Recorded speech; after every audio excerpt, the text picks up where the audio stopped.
Buenas tardes a todos, bienvenidos a este webinar llamado Actividades, Recursos y Materiales para niños con pérdida auditiva en etapa infantil. Mi nombre es Inma Cabrera, soy responsable de marketing de GAES Junior y tengo la suerte de contar con dos grandes ponentes que nos van a impartir este webinar. El webinar va a tener una duración de 1 hora. Empezamos ahora a las 6:05 y terminaremos a las 7, dejando un turno de preguntas para el final, que como siempre os animo a que las hagáis por nuestro chat. Y ya sin más, os voy a presentar a los dos grandes ponentes que nos han preparado una presentación muy interactiva basada en las etapas de las etapas y comunicación por edad de los niños y los juegos que corresponden a cada una de esas etapas. En primer lugar, contamos con César Gonzalo, que es profesor de logopedia de la Universidad de Cantabria, además de coordinador de servicios especiales de GAES. Y contamos con Amparo Molmeneu, que es audioprotesista con más de 15 años de experiencia, especializada en audiología infantil. Muchas gracias a los dos y adelante.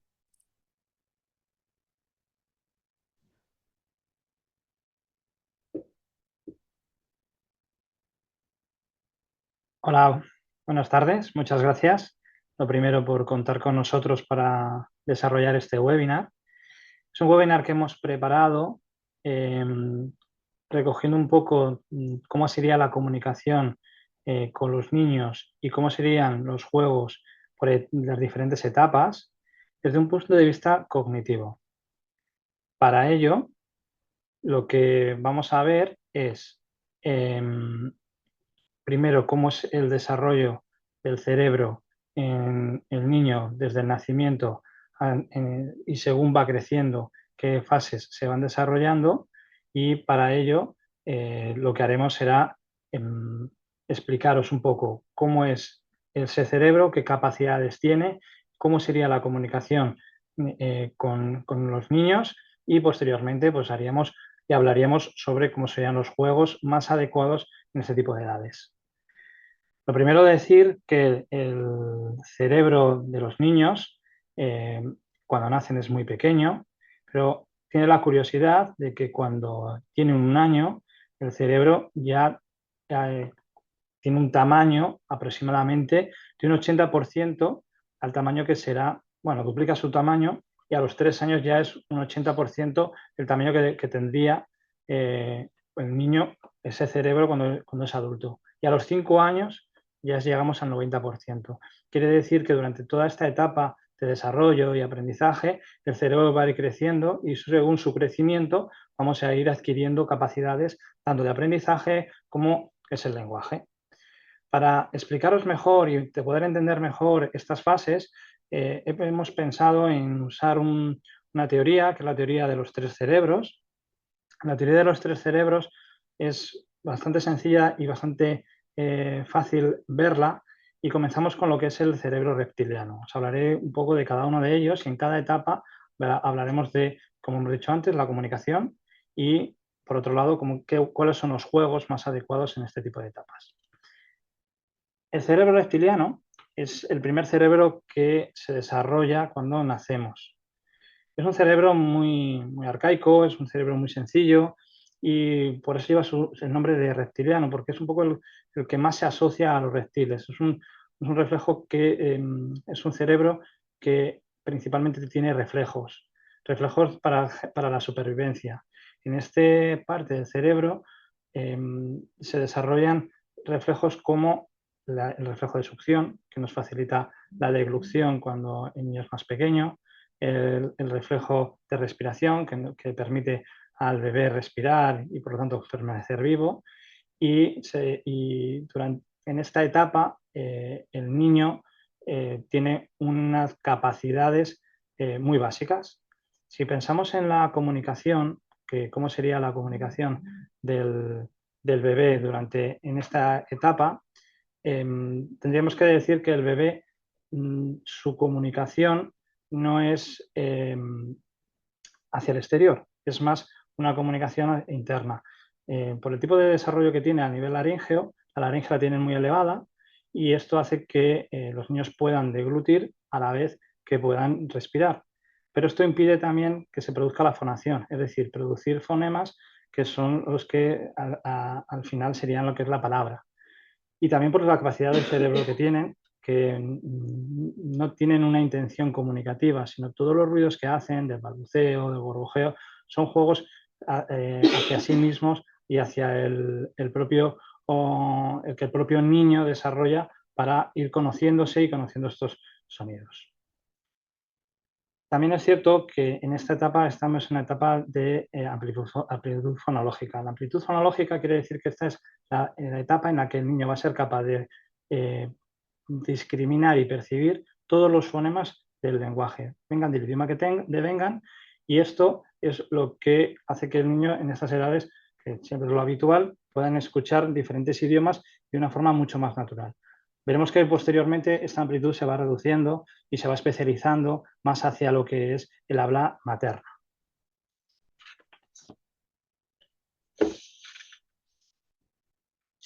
En esta etapa es importante mantener una comunicación porque aunque hemos dicho que el niño no tiene una comunicación hacia el exterior, es decir, que no tiene una intención comunicativa ni tiene un lenguaje propiamente dicho, en estas fases se crean las bases de lo que futuramente va a ser la comunicación. Tenemos, por ejemplo, lo que es la teoría de la mente, que se empieza a desarrollar en esta primera fase y veremos que también aparece en la siguiente fase del desarrollo del cerebro. Esta parte de la teoría de la mente se desarrollan en lo que es el lenguaje, lo que van a ser las primeras palabras y en realidad lo que valoraremos y veremos más adelante es que será la teoría de la mente valorar la empatía. Pero la base se crea ahora.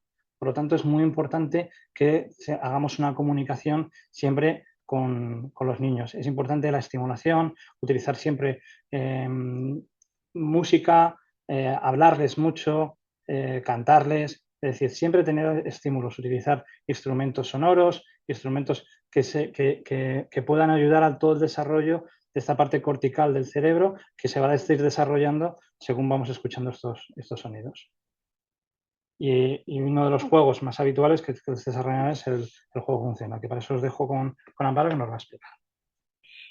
Durante los primeros meses el bebé no va a jugar con nosotros realmente, jugaremos nosotros con él eso es, lo que hará será generar movimientos y ir descubriendo su cuerpo. Para jugar con él, pues un ejemplo, podemos situar nuestra cara delante de la suya y gesticular mientras le hablamos, le estimulamos, le acariciamos. También podemos mover juguetes luminosos a su alrededor, primero delante de su carita, luego moviéndola, haciendo movimientos circulares, espirales.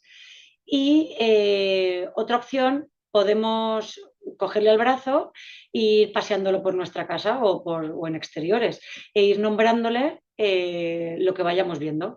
Pues en casa, pues la silla, cualquier cosa, y en exteriores lo que vayamos viendo.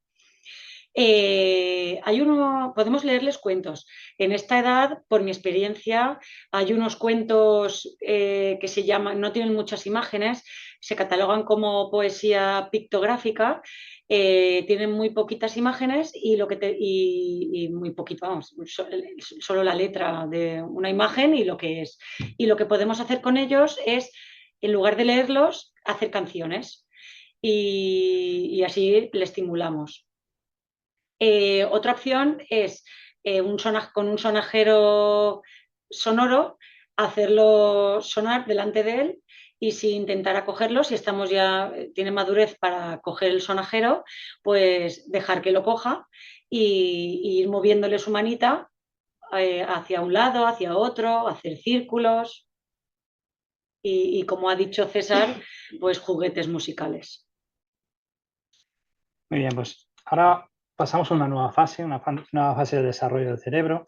Para mí es una fase mucho más bonita que la anterior, en la que el niño era mucho más egocéntrico. Ahora empezamos a tener una fase que es el cerebro límbico.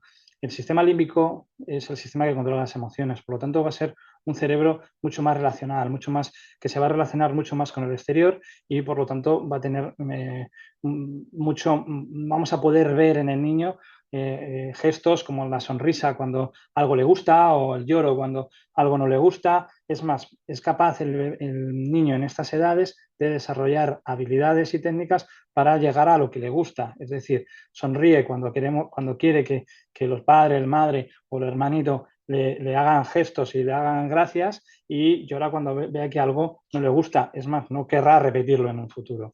¿Vale? Esta fase del cerebro, que es el cerebro límbico, se desarrolla ahora y se irá desarrollando y irá madurando más o menos hasta el año. ¿Vale? En esta fase, la comunicación que podemos tener con el niño pues es diferente en las diferentes etapas. Si pensamos más en una parte entre los 6 meses y en los 12 meses, el niño va a seguir desarrollando su maduración. Todavía no tiene la capacidad de hablar ni de desarrollar un lenguaje propiamente dicho, pero sí tendrá la capacidad de ir desarrollando y madurando estas redes neuronales que pronto veremos cómo se va desarrollando la siguiente capa.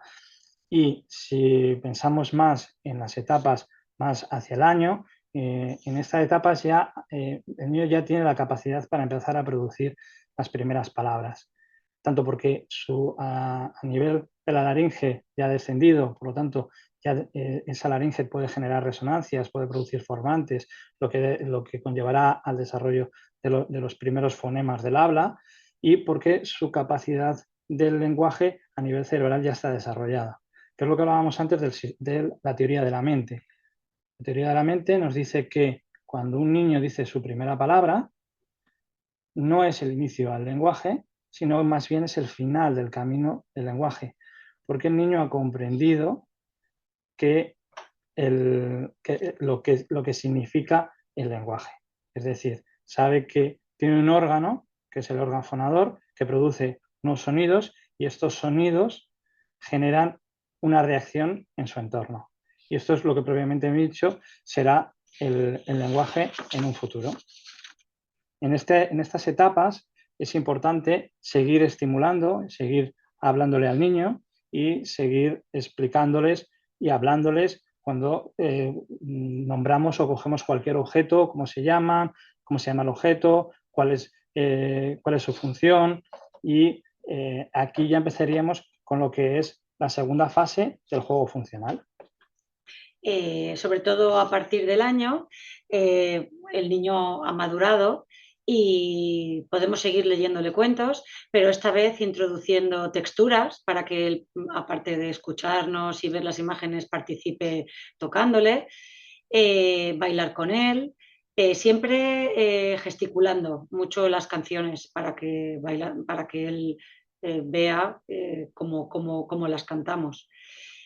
Pueden tocar instrumentos musicales de varios tipos, tambores, hay juguetes pulsando y otros juguetes sonoros, musicales, de arrastre. A partir del año que ya andan, pues existen animalitos que tienen sonidos, luces, gallinitas, y ellos lo van arrastrando y son sonoros. Otro juego, podemos esconder juguetes sonoros y que ellos los encuentren. Y delante de un espejo, ir nombrando partes del cuerpo para que primero ellos identifiquen también cuál es la parte y nos oigan. Y entraríamos ya en la última fase, que es la fase del neocórtex. Sería la fase del neocórtex. La fase del neocórtex es una fase en la cual ya hemos desarrollado el cerebro propiamente dicho. Tenemos desarrollada la última capa, que es la parte de las circunvoluciones. En esta fase el niño ya va a tener capacidad para pensar, razonar e imaginar. Y aquí se empieza a desarrollar, ya empezábamos a hablar del lenguaje y del habla. Empezamos con la parte del lenguaje. El lenguaje es la primera parte que se desarrolla y cada niño tiene sus tiempos y cada niño tiene sus momentos de adquisición, de habla y de lenguaje. Pero sí es a partir de aquí en el cual ya tenemos el neocórtex, en el cual el niño tiene la capacidad de, a partir de una sola palabra, querer desarrollar una frase, lo que conocemos normalmente o coloquialmente como holofrase, es decir, de una palabra y me estoy refiriendo a una frase general. En esta etapa, perdón, es que me con la... En esta etapa, el niño empieza a utilizar el lenguaje de una forma, digamos, un poco más egoísta. Es decir, lo que busca es busca que lo que quiere. Es decir, normalmente perdón, voy a explicarlo de una forma más clara. En esta fase, primero el niño empieza a jugar con las palabras, empieza a jugar con los fonemas, empieza a utilizar palabras que acaban, por ejemplo, en la A, como papá, mamá, caga. Son repeticiones silábicas que el propio niño hace escuchándose y esta parte le gusta. Muchas veces, y esto es lo que normalmente ocurre, que es que el padre y la madre se ponen muy contentos cuando escuchan papá, mamá, mamá, aunque en realidad no está produciendo estos sonidos, pero esto será la base y el inicio a lo que es el lenguaje simbólico en sí y lo que el niño le hará reaccionar y entender que cuando estoy produciendo estos sonidos y viene mi padre muy contento, parece que le estoy llamando. Y cuando digo mamá, mamá y aparece mi madre muy contenta, parece que le estoy llamando. Y esto es lo que conseguiremos que sea el lenguaje simbólico. A partir de aquí se va a empezar a desarrollar el lenguaje y empezaremos a desarrollar el lenguaje en las diferentes etapas.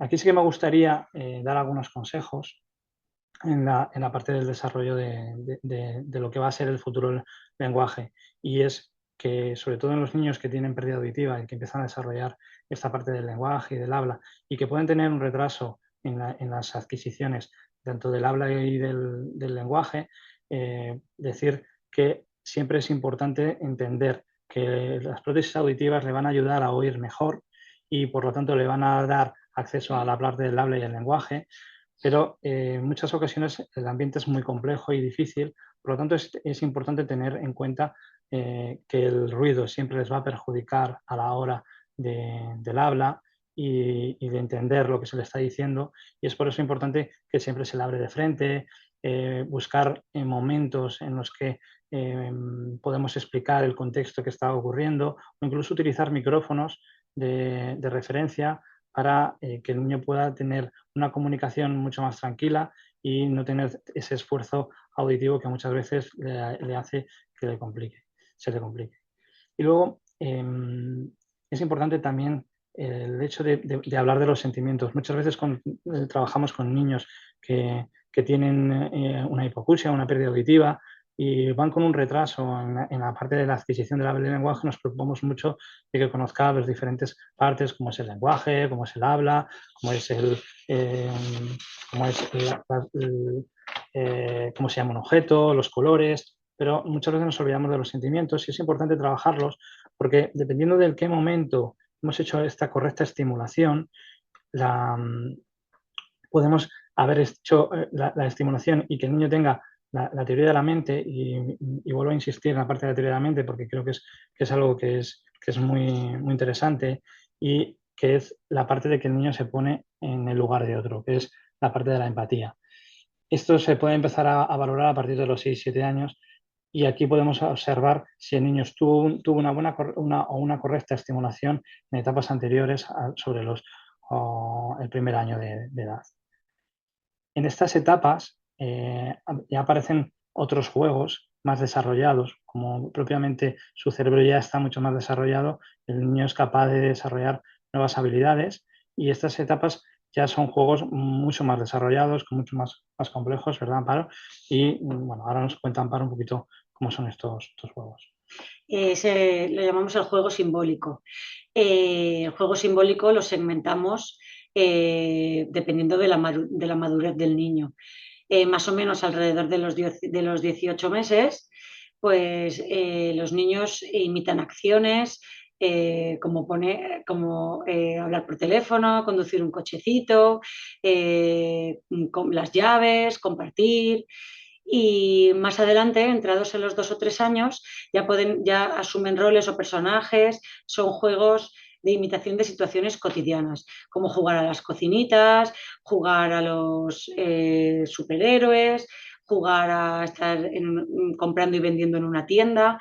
Siempre que juguemos con ellos a este tipo de juego, es interesante que les vayamos nombrando todos los juguetes que estemos utilizando. Por ejemplo, si estamos jugando a las cocinitas, pues pásame la sartén, vamos a hacer esto. También existen juegos de transporte, pero lo dicho, siempre nombrando y que intenten repetir ya si es a partir de los 2 o 3 años. Y luego, cuando ya van madurando más adelante, a partir de los 3 años, ellos mismos ya comienzan a crear escenarios, estructuras y si utilizamos materiales sonoros, aparte de que ellos vayan construyendo su propio juego, pues en casos de pérdida auditiva, mejor. Y aquí tenemos el vídeo, una representación de lo que estábamos hablando. Yo he terminado con el juego simbólico. Vale, ahora estaría, por ejemplo, el juego de reglas, Bueno, ¿vale? Que, sí, que va todo. Cuando ya entramos a partir de 4, a partir de 4 años, podemos segmentarlo de 4 a 6 o 7 juegos de reglas y de 7 en adelante juegos de competición. Los juegos de reglas no solo sirven para estimularlos auditivamente, también para consolidar su identidad, para formarlos como personas. Hay una mezcla ahí, hay juegos de reglas que son competitivos y juegos de reglas que no son competitivos. Como ejemplos de juegos de reglas, hay juegos de reglas en interiores y otros en exteriores. Juegos populares pueden ser, tanto de interior o de exterior, puede ser el piedra, papel o tijera, el dominó, el 3 en raya. Las sillas musicales ya lo podemos catalogar también dentro de juegos competitivos, los bolos y ya juegos deportivos también. Lo más importante cuando van creciendo y vemos que empiezan con este tipo de juegos es que veamos que están entendiendo bien el juego, que se lo hemos explicado bien y que ellos lo han entendido bien, porque muchos de estos juegos suelen ser en entornos ruidosos. Entonces, si vemos que el niño no quiere jugar a algo, aunque en otra determinada situación le ha gustado, pero cuando hay más gente vemos que se aísla, que no quiere jugar. Lo más importante es ver el porqué, ver por qué está incómodo, buscar estrategias para ver por qué, estrategias y recursos para ver el por qué no quiere jugar a algo. Y nosotros, ellos mismos, entre los niños, no van a... En niños de estas edades no van a ayudarse unos a otros. Tenemos que ser los adultos, si vemos que él siente rechazo, ver el porqué y ayudarles. Pues, por ejemplo, lo ideal sería, como ha dicho César, los niños suelen llevar un micrófono con el micrófono para transmitirle a los audífonos, que otro niño llevara el micrófono y que le transmitiera sus audífonos, pero esto es en una situación ideal, porque si en la vida real no van a estar cambiándose el micrófono de un niño a otro, pues entonces si ellos quisieran, pues en lugar de jugando al escondite, llamar a fulanito, pues es en lugar de llamarlo, pues que lo toque cuando lo han... Esto es muy difícil, todos tienen que ser partícipes de ello, pero en la medida de lo posible, intentarlo. Así es una manera de incluirlos en este tipo de juegos. Y nada, ya de tú a tú, pues en casa, con ellos, ambientes más tranquilos, pues cualquier tipo de juego, como pues el parchís, el dominó. muy bien. Y si quieres podemos hacer unas conclusiones ahora. Sí, claro. Vale. Te cedo la palabra. Muy bien. Vale, vamos a hacer unas conclusiones un poco para englobar un poco todos los conceptos de los que hemos hablado. ¿Vale?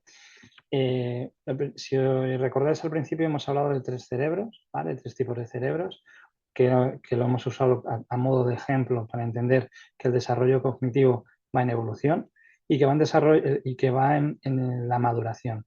La maduración consiste en el desarrollo neuronal.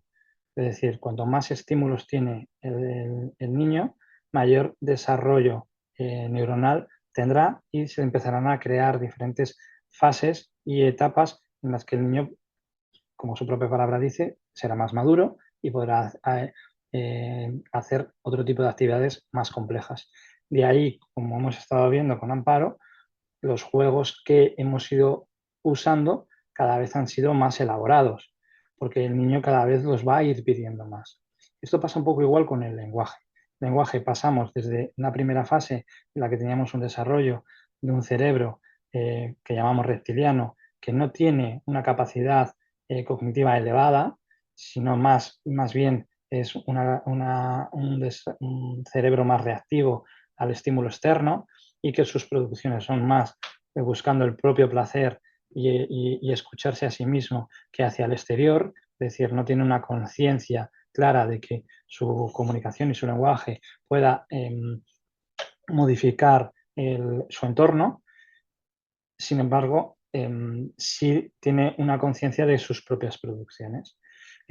Aquí tenemos que adaptar el juego a esta etapa y el juego que vamos a usar en estas etapas son juegos más propios de desarrollo, de descubrimiento, de conocer, de agarrar, de chupar.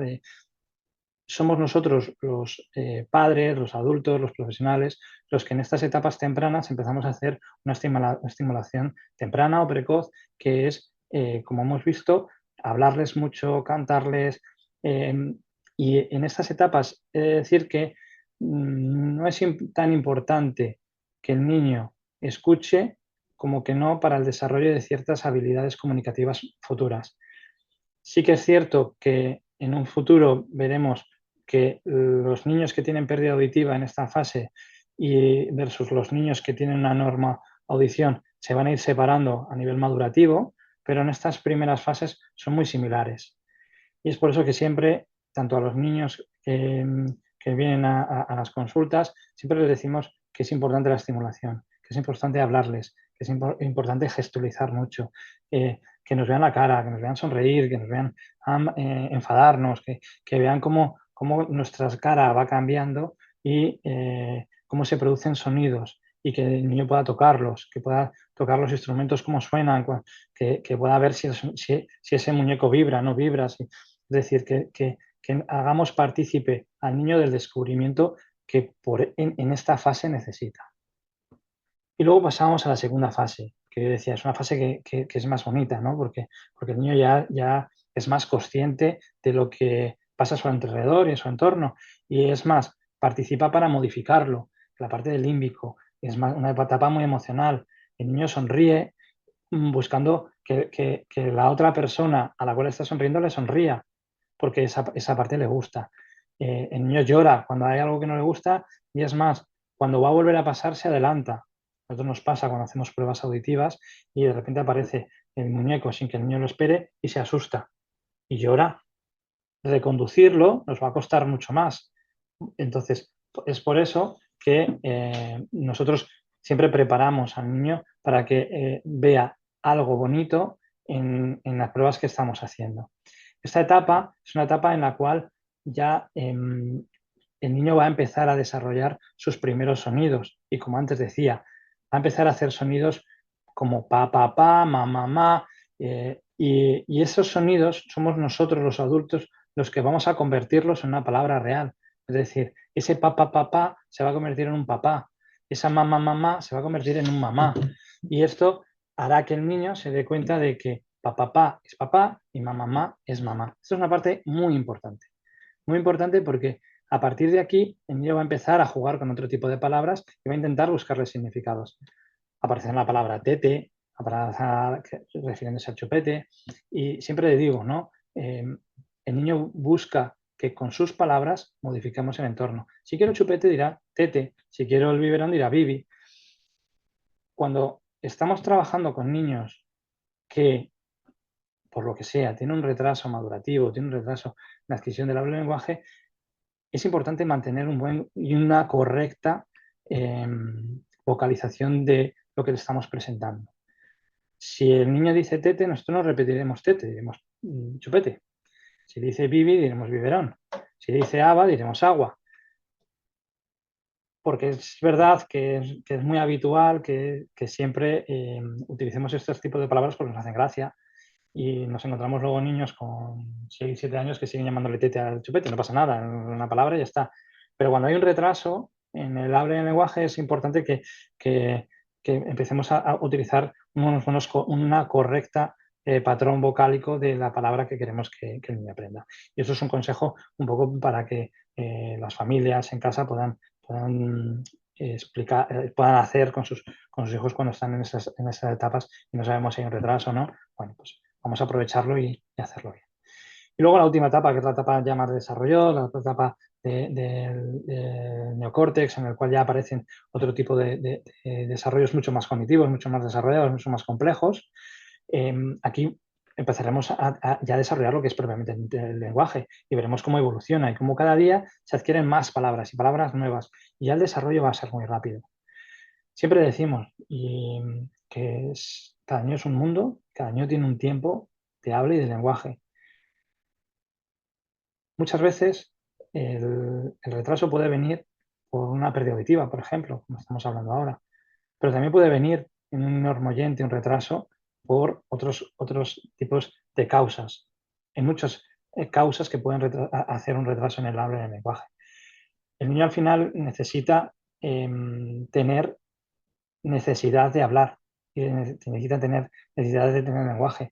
Fijaros que el habla y el lenguaje es el proceso más complejo que tenemos como seres humanos, que lo adquirimos de forma natural, pero es el más difícil de adquirir.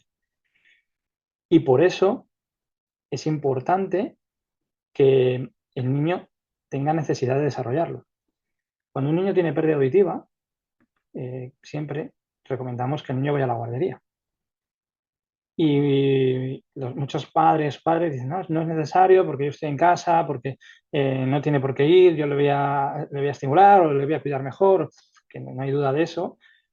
Si nosotros queremos que vaya a la guardería es porque el niño se va a enfrentar a una realidad y no es con las propias profesoras, sino es con el resto de niños de la clase, en el que va a ver que otros niños ya de su misma edad empiezan a desarrollar palabras o que empiezan a nombrar cosas que él antes señalando le venía. Es decir, si yo quiero el balón, en casa lo señalo y el balón me viene. Pero en la guardería señalo el balón y el balón no me viene. Y tengo que aprender a desarrollar esa palabra para que el balón me venga.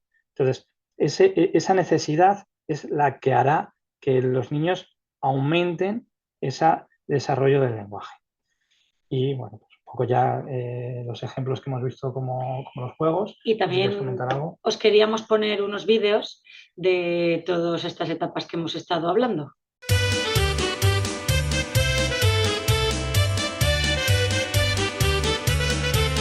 Lunes antes de almorzar, una niña fue a jugar, pero no pudo jugar porque tenía que planchar. Así planchaba, así, así, así planchaba, así, así, así planchaba, así, así, así planchaba que yo la vi. Martes antes de almorzar, una niña fue a jugar, pero no pudo jugar porque tenía que coser. Así cosí, así, así, así cosí, así, así, así cosí, así, así, así cosía que yo la vi. Miércoles antes de almorzar.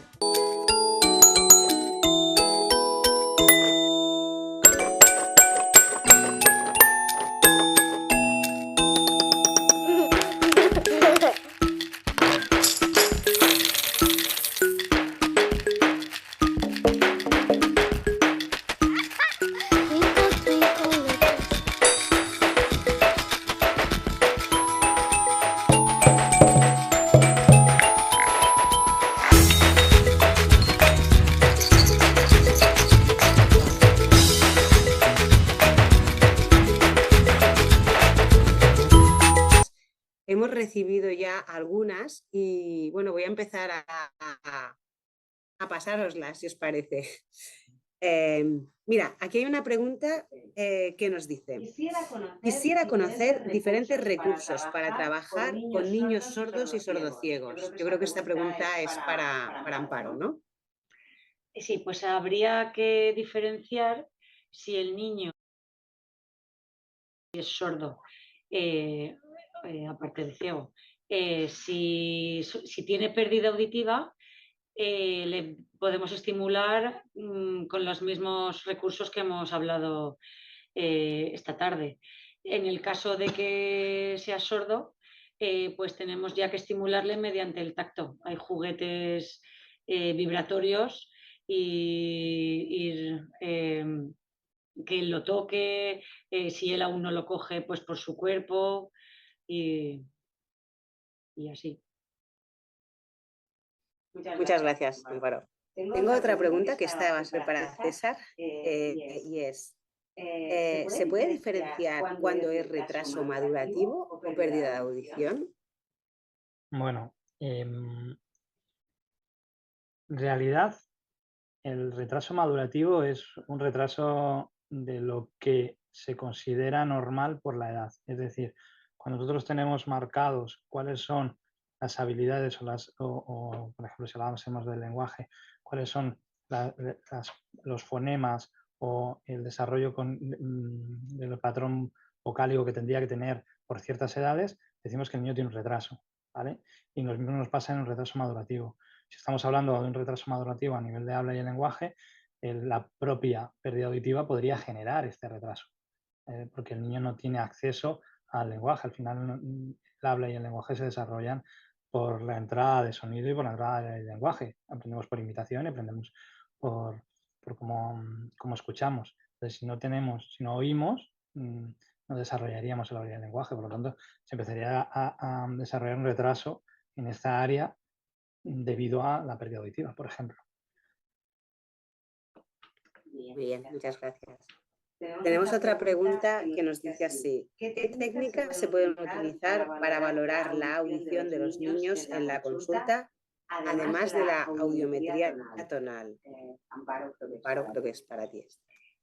Sí, pues además de la audiometría tonal, tenemos la audiometría por vía ósea, pruebas en campo libre, que la audiometría tonal suele ser con los auriculares, bueno, es con los auriculares, y hay pruebas de reflejos. Cuando el niño, cuando son bebés, no responden a una audiometría tonal, pues una audiometría por reflejos pupilares o el reflejo de Moro que tienen los bebés. Claro, hay que poner el gabinete muy tenue y observar. Y bueno, sí, el resto ya son audiometrías tonales, aunque sean condicionadas o no, dependiendo de la edad, son todas tonales. Bien, muchas gracias, Amparo. Tenemos una pregunta que nos llega desde muy lejos, una pregunta que nos llega de Perú. Nos dicen: buenos días allí, por la tarde. Soy de Perú. ¿Qué metodología recomiendan? Yo acostumbro a usar terapia auditivo-verbal, un enfoque unisensorial. ¿Consideran que los enfoques multisensoriales incrementan las habilidades auditivas? Durante la charla pude observar apoyaban del tacto y vista.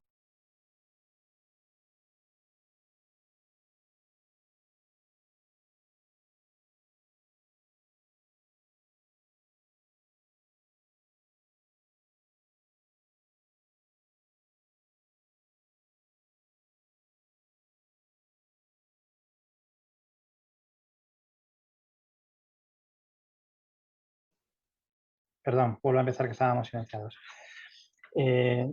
Comentaba que no tenemos un enfoque ideal. Es decir, nosotros desarrollamos un enfoque u otro dependiendo de cómo sean los restos auditivos que tiene el niño. Me explico. Si, por ejemplo, es un niño que está implantado y que sabemos que los restos auditivos que tiene son buenos y son correctos, la terapia auditivo-verbal es perfecta, porque retiramos todo el tipo de ayudas y potenciamos la comunicación oral y facilitamos o intentamos potenciar la habilidad auditiva. Mientras que si el niño que acabamos de ponerlo implantado o hemos puesto unos audífonos y todavía no sabemos si el rendimiento que está teniendo con ellos es ideal o perfecto para desarrollar el habla y el lenguaje, es recomendable apoyarnos en en signos, por ejemplo, o en palabra complementada, o en otro tipo de apoyos más visuales que nos den una facilidad a la hora de acceder al lenguaje como tal o a la comunicación como tal, ya que, como he dicho antes, el desarrollo del lenguaje es muy complejo y es muy difícil desarrollarlo. Entonces, si tenemos un niño que tiene intención comunicativa y podemos facilitarle la entrada a esta comunicación a través de signos, pues nos ayudará a que luego desarrolle el lenguaje. Si el niño tiene restos auditivos, estos signos se retiran, ¿vale? Entonces, no somos proactivos hacia una u otra terapia. Bajo mi punto de vista, es preferible que cada niño tenga la terapia ideal para ellos. Si tiene restos auditivos buenos, terapia auditivo verbal, perfecto. Si no tiene unos restos auditivos buenos o no lo sabemos, vamos a apoyarnos en signos que son mucho más sencillos y que le facilitarán la comunicación al niño, y que si realmente luego tiene restos auditivos buenos, los va a retirar por sí solos. Ok, muchas gracias, César. Tenemos otra pregunta. Materiales para trabajar con niños con discapacidad auditiva en sesiones de logopedia. Vale, esta me la he cogido también. ¿Vale, profesor? Bueno, los materiales hay muchos. Al final, nosotros tenemos, por ejemplo, para hacer una evaluación, una sesión de logopedia, para mí es ideal hacer el test de los 6 sonidos de Link. Son sonidos que al final son 6 sonidos que están dentro de lo que es el audiograma, ¿vale? Son sonidos vocálicos, pero que tienen una característica frecuencial y que nosotros podemos manejar la intensidad sonora a la que lo producimos, y con eso podríamos validar que este niño está teniendo un rendimiento auditivo más o menos adecuado para adquirir ciertos sonidos o fonemas. Y luego tenemos instrumentos que están calibrados en frecuencias, como puede ser el test de Ewing o el propio test de juguetes calibrados, en el cual nosotros podemos aprovechar para realizar esas estimulaciones. Al final, en una sesión de logopedia y cuando queremos trabajar, lo primero que tenemos que saber es la detección. Es decir, tenemos que saber si el niño está detectando este sonido, saber si el niño percibe sonido o no lo percibe. Luego, saber que lo discrimina, un sonido entre un sonido y otro. Para eso debemos utilizar sonidos que frecuencialmente son diferentes, ¿vale? Y luego ya introducir el habla y el lenguaje. Pero previamente a esto es interesante trabajar y tener instrumentos en el gabinete de logopedia que tengamos más o menos diferenciados frecuencialmente. En muchas tiendas de música los tienen ya catalogados como instrumentos con una frecuencia X o con una frecuencia tal. Y luego, a lo mejor, con un sonómetro, que si no lo tenemos, muchas aplicaciones de móviles nos pueden servir para ello, nos pueden decir a qué intensidad está produciendo ese sonido. Y esto nos ayudaría a empezar a trabajar con estos sonidos. Yo recomiendo siempre sonidos musicales, porque tienen un sonido más puro, ¿no? Porque si usamos instrumentos como pueden ser un muñeco que genera sonidos, que a lo mejor tiene múltiples sonidos y múltiples frecuencias, con lo cual ya no nos va a servir tanto para saber si estamos trabajando en una zona frecuencial u otra, ¿vale? Perdona, Inma, la pregunta de antes también de más pruebas, se me olvidaba la logoaudiometría, ya que has dicho el test de Lynn, claro. Bien, y tenemos otra pregunta más. ¿Cómo se pueden extrapolar los recursos que se hablarán en el curso para las personas que acaban de adquirir el implante o el audífono y están comenzando a discriminar los sonidos? ¿Quieres hacerlo? No.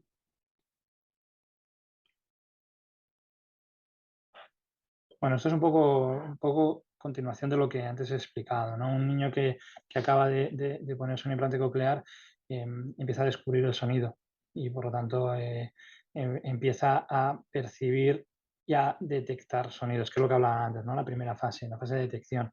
Va a pasar de estar a oscuras, para entenderlo, a de repente empezar a aparecerle luces, empezar a aparecer sonido.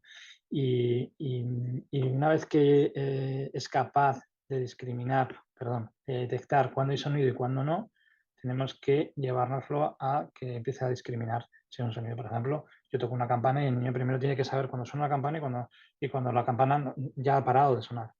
Una vez que tenemos controlado esto, empezaremos a saber que esto que está sonando es una campana y que no es diferente a cuando toco un tambor, que esa es la parte ya de discriminación.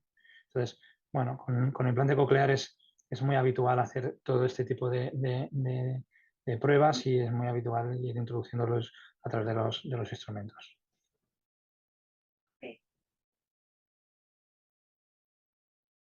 Tenemos otra pregunta más.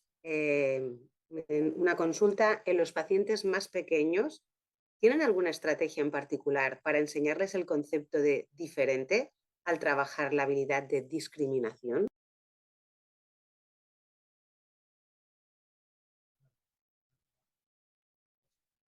No, estaba silencioso.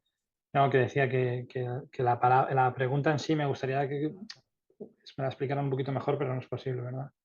No sé si la persona que está preguntando en el chat nos podría dar más información sobre lo que quería preguntar. Tenemos otra pregunta, Silvia, que nos dice que es voluntaria con un chico sordo que es extranjero y no sabe nada de LSE. ¿Cómo enseñarlo?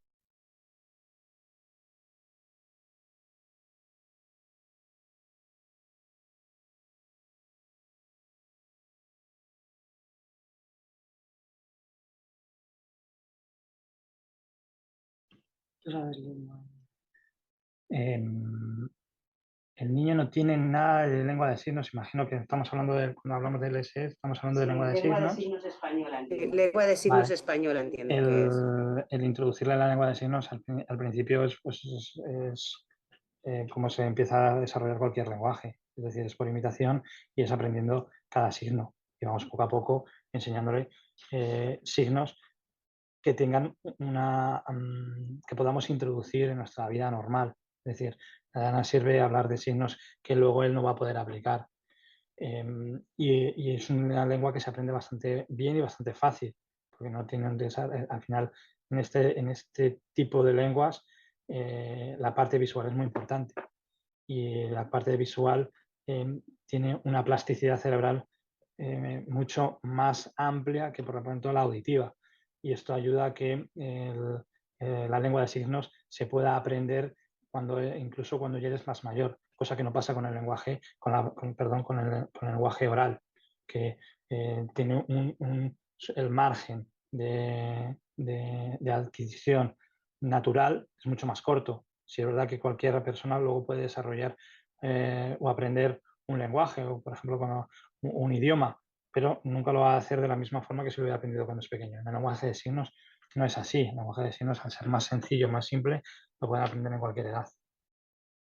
Muy bien, muchas gracias. Pues creo que hemos llegado al final de nuestro webinar.